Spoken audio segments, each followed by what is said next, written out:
श्रीगुरवे नमः। ओम शांति शांति शांति। प्रणाम भगवान। स्वामी रामतीर्थ जी का दिव्य ग्रंथ वेदांत शिखर से, जिसका अध्याय चल रहा है माया, दुनिया क्यों, कब और कैसे। कल बात चल रही थी कि वेदांत के अनुसार यह संपूर्ण विश्व वास्तव में केवल एक अखंड अनिर्वचनीय सत्ता के सिवाय और कुछ भी नहीं है। अब आगे, हमारे धर्मों ने हमारे लिए क्या किया है। ओह प्यारी ईसाइयत, मुसलमानियत, तुम्हें हमारा इतना धन्यवाद है। संसार के सभी धर्मों को हमारा इतना धन्यवाद है कि उन्होंने बाहरी भ्रांति को दूर करने में हाथ बटाया है। इन्होंने मानव जाति को दिखला दिया है कि यदि हम शुद्ध जीवन निर्वाह करें, यदि हमारा जीवन सार्वभौमिक प्रेम, देव आनंद का जीवन हो, यदि मनुष्य आशा, श्रद्धा, उदारता का जीवन व्यतीत करे, यदि वह असीम चारों ओर असीम प्रेम चारों ओर फैलाकर समस्त विश्व को परमेश्वर भाव से पल्लावित कर दे, तो हमें हरेक वस्तु में परमेश्वर के दर्शन होने लगेंगे। जरा ध्यान दीजिए, सच्चा साधु या संत, सच्चा ईसाई, प्यारा ईसाई नामों में भी परमेश्वर को देखता है। वह शत्रु से घृणा नहीं करता, वह शत्रु को प्यार करता है। भाइयों, अपने शत्रु को आत्मवत प्यार करो। ईसा की इस शिक्षा को धन्य है। फूलों में भी उन्हें उसी परमेश्वर के दर्शन होते हैं। कभी तुमने भी उस अवस्था का अनुभव किया है? सच्चे धार्मिक लोगों ने ऐसा अनुभव किया है। फूल तुमसे बोलते हैं और पत्थर तुम्हें धर्मोपदेश देते हैं।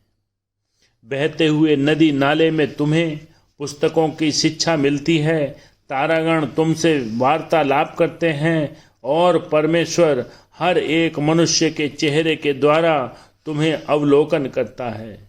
क्या परमेश्वर को किसी बौद्धिक प्रमाण की जरूरत है? नहीं, वह स्वयं अपना प्रमाण है। वह उस प्रमाण पर स्थित है जो संपूर्ण लौकिक तर्कशास्त्रों और लौकिक तत्व ज्ञानों से परे है।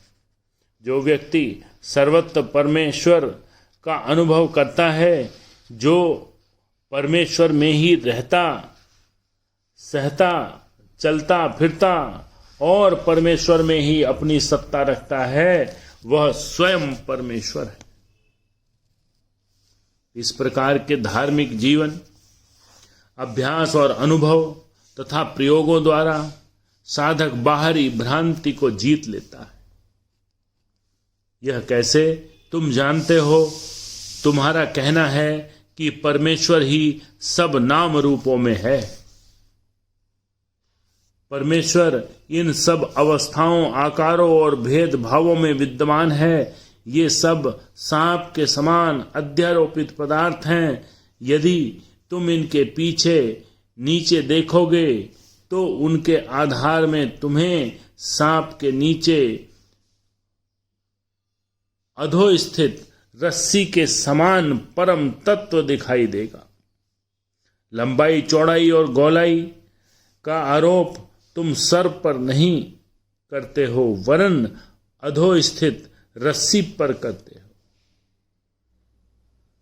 यहां पर तुम केवल एक प्रकार की भ्रांति हटाते हो। तुम हर एक वस्तु के पीछे परमेश्वर को देखते हो, और जब तुम धार्मिक जीवन की इस अवस्था में पहुंचते हो, तब तुम अपने मित्रों या शत्रुओं पर कारणों या प्रयोजनों का आरोप नहीं करते। तुम उन सब में परमेश्वर को देखते हो। तुम हर एक बात में परमेश्वर को, जगत नियंता के संकेत को देखते हो और कहते हो कि एक ही परमेश्वर, एक ही सर्वात्मा जो परमेश्वर रूप है, सारे काम कर रहा है।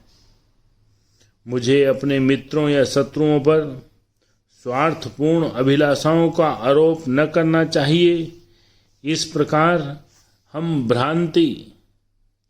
बाहरी भ्रांति को जीत लेते हैं। यह तुम्हारी उन्नति का आधार आयत के लंबे पार्श्व से जुड़ जाए। अब यह पहली सीढ़ी है। भाई, यदि तुम केवल इतना मानते हो कि परमेश्वर इन सारी वस्तुओं में है, तो यह पूर्ण सत्य नहीं है। इससे आगे बढ़ो।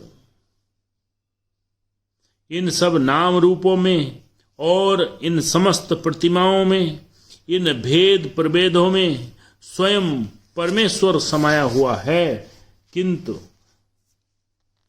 इसके साथ ही यह भी ध्यान रखिए कि ये सब विभिन्न नाम और रूप प्रतिमाएं मिथ्या हैं।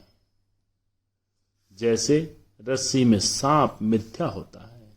इस भ्रांति से आगे बढ़ो और तुम उस अवस्था को प्राप्त करोगे जो इन सब से परे है, संपूर्ण कल्पना से परे है, संपूर्ण शब्दों से परे है।